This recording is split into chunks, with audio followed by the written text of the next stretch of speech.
नेत्र रोग से जुड़े रोगियों के लिए विश्वास और उपचार का केंद्र रहे नयनदीप नेत्रालय, जो कभी नेत्र रोग विशेषज्ञ चिकित्सक डॉक्टर अरुण कुमार सिन्हा के नाम का पर्याय माना जाता था, आज इस संस्थान को उनके बेटे डॉक्टर शलभ कुमार सिन्हा और बहू डॉक्टर पल्लवी सिन्हा संचालित कर रही हैं। ये संस्थान नेत्र रोग के उपचार के क्षेत्र में नित नए आयाम गढ़ रहा है। इस संबंध में जानकारी देते हुए डॉक्टर पल्लवी सिन्हा कहती हैं कि नयनदीप नेत्रालय में तकरीबन 1.5 दशक से मूलतः कैटरेक्ट और ल्यूकोमा, जो आंख से संबंधित बीमारी है, के उपचार के क्षेत्र में काम चल रहा है।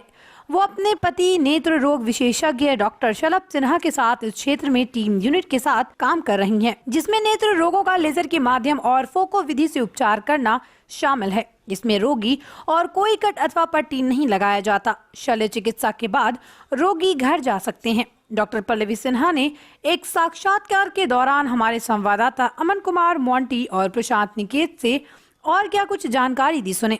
मैं डॉक्टर पल्लवी सिन्हा हूँ और यहाँ नयनदीप नेत्रालय जो बेला में आई हॉस्पिटल है, मैं और डॉक्टर शलभ हम दोनों मिलकर इस हॉस्पिटल को चला रहे हैं लास्ट 15 सालों से। उसके पहले मेरे फादर इन लॉ यहाँ के बहुत एक रिनाउंड आई स्पेशलिस्ट थे, डॉक्टर अरुण कुमार सिन्हा, जिनको आई थिंक मुजफ्फरपुर में सब लोग जानते थे।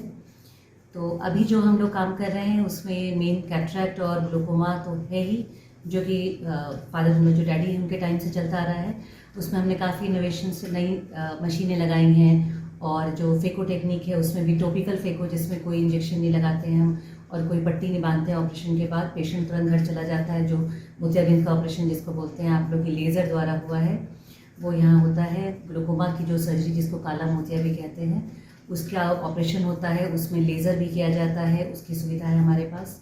और सुपर स्पेशलिटी जो रेटिना का काम है, जो कि पूरे नॉर्थ बिहार में एक अकेला ये मात्र सेंटर है नयनदीप, जहाँ पर डॉक्टर अवेलेबल है रेटिना की किसी भी इमरजेंसी को हैंडल करने के लिए। डॉक्टर शलभ, जिन्होंने गुजरात में अहमदाबाद में ट्रेनिंग ली है और उस समय से वो लगातार रेटिना का काम कर रहे हैं। लास्ट उनको करीब 17-18 साल हो गए।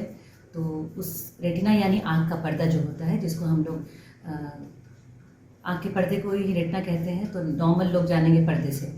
तो पर्दे पर जो होता है वो डायबिटीज़ की वजह से परेशानी आती है, हाइपरटेंशन की वजह से परेशानी आती है, हाई पावर जिनका चश्मे का होता है उनकी पर्दे में या रेटिना में भी कमज़ोरी आती है और उसको भी लेज़र करना पड़ता है, कभी कभी क्रायो करना पड़ता है, उसका ऑपरेशन करके उसको सेट करना पड़ता है।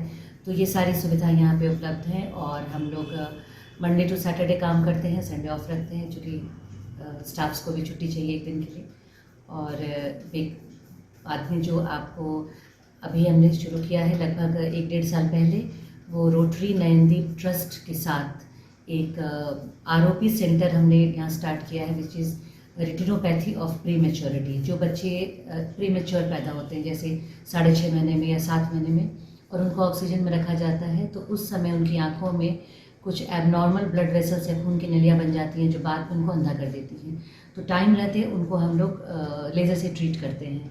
इसके लिए स्क्रीनिंग भी होता है यहाँ पे। छोटे बच्चे जो बाकी न्यूनेटल सेंटर से भेजे जाते हैं और हम लोग भी जाकर, जो मुजफ्फरपुर के निकू जितने हैं यहाँ पर, जो कुछ डॉक्टर्स हैं जो हमें बुलाते हैं, और केजरीवाल में जो निकू है, जो NICU कहते हैं हम लोग, वहाँ जाके भी ये स्क्रीनिंग टेस्ट डॉक्टर शलभ करते हैं। और जिन शिशुओं में पाया जाता है कि उनको लेज़र की ज़रूरत है, उनको हम लोग फिर बुला के या वहाँ ले जाकर, चूँकि उतने छोटे बच्चे बहुत ही उनको निकाला नहीं जा सकता निकू से, उनको ऑक्सीजन पे लगातार रखा जाता है। तो ऐसी सुविधा है कि वहाँ पे जाके ही उनका जांच हो सके और वहीं जाके उनको ट्रीटमेंट भी दिया जा सके। ये काम भी हम कर रहे हैं।